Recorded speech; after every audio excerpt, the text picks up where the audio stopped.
এবং এই টাকাটা আমি নিলাম, ধরুন ৩ লক্ষ টাকা নিলাম ১ বিঘা জমির বিনিময়ে।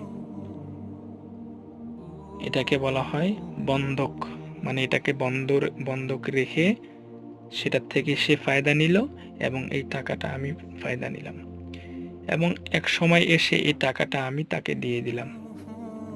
কিন্তু এতদিন পর্যন্ত, এক সময় এসে যে আমি টাকাটা দিলাম, এর মাঝখানে যে সময়টা গেছে, এই সময় পর্যন্ত এই জমি থেকে যে ফায়দাটা সে টাকা দেনেওয়ালা নিয়েছে, এটা পরিপূর্ণ সুদ হবে। এই সুদটা কে নিয়েছে? ফায়দাটা কে নিয়েছে? ফায়দাটা নিয়েছে যে জমি নিয়েছে টাকার দিয়ে।